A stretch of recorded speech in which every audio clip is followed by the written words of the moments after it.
Mesdames, Messieurs, bonsoir.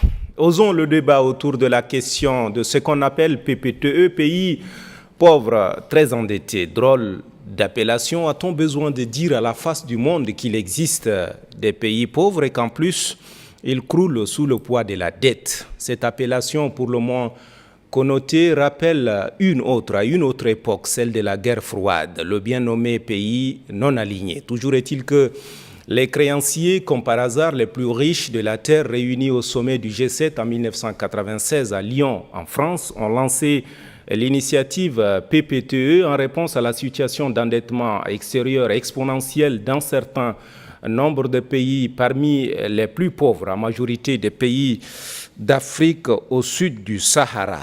L'intention, tout au moins, est d'applaudir de main enthousiaste, même si jamais, aussi loin que remontent les souvenirs, les capitalistes n'ont jamais rien initié qui ne puisse leur profiter au bout de la chaîne. Quand on est témoin des tristement célèbres fonds vautours qui ont participé à déstructurer le faible tissu économique africain, quand on est témoin des ravages occasionnés par les programmes d'ajustement structurel administrés par le Fonds monétaire et la Banque mondiale, des programmes qui, soit dit au passage, n'ont rien ajusté, bien au contraire. On apprend finalement à se méfier des intentions, quoique nobles. Après tout, l'enfer lui-même serait pavé des bonnes intentions, dit-on.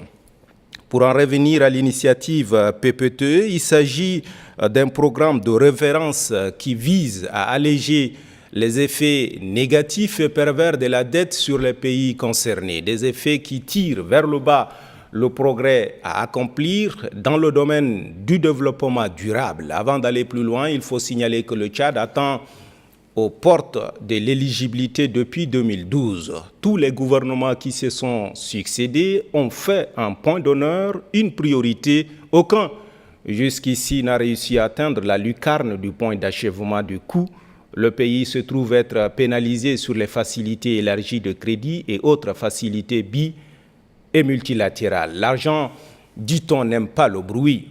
Mais quand le Tchad se trouve être engagé sur les théâtres des opérations parfois plus de 5000 km plus loin de ses frontières, il va sans dire qu'une telle opération se justifie par des considérations de maintien de la paix. Si ces velléités terroristes n'avaient pas été étouffées dans les massifs de l'Adrar, des Iforas, nul ne serait à mesure de décrire la suite des événements aujourd'hui. Sécurité, finances et développement sont corrélés fondamentalement et pourtant les paramètres sécuritaires qui au fond conditionnent tout le reste sont hélas ignorés ou minimisés par les missions périodiques des fonctionnaires du Fonds monétaire international et de la Banque mondiale qui parfois se comportent comme des inspecteurs ou des contremaîtres dans les plantations de canne à sucre du temps de la traite négrière. Cette propension à vouloir appliquer les mêmes recettes invariablement pour tous les pays est une copie à revoir. Dans le même temps, il faut admettre que le gouvernement communique très peu sur la question. Depuis des années, le pays peine à atteindre le point d'achèvement alors que l'ensemble des pays ont franchi le mur, à l'exception du Soudan, de l'Érythrée et de la Somalie. Toutes les fois que les inspecteurs du Fonds et de la Banque mondiale arrivent au Tchad, c'est quasiment un huis clos plombé d'un blackout pour la presse publique. Cette pratique non plus ne participe guère à la transparence requise. C'est aussi la même pratique avec les enquêtes de ces nombreuses officines qui procèdent au classement des pays, Transparency International, Doing Business, Indice de développement, perception de la pauvreté et bien d'autres. Tous les fondamentaux de ces enquêtes sont souvent les mêmes et portent sur le même échantillonnage lui-même tordu. On se passe les fourchettes, on applique les mêmes critères et à l'arrivée, le pays est classé à l'identique. Les rapports des uns sont les pâles copies des autres et toujours sur la même base des perceptions.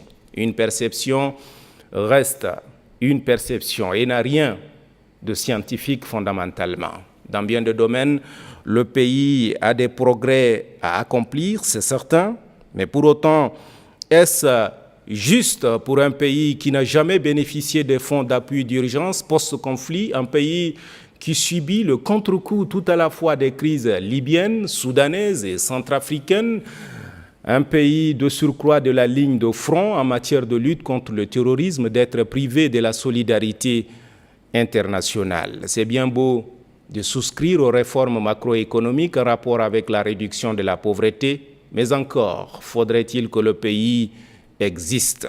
C'est là que se situe, me semble-t-il, la quadrature du cercle. Vivement lundi prochain.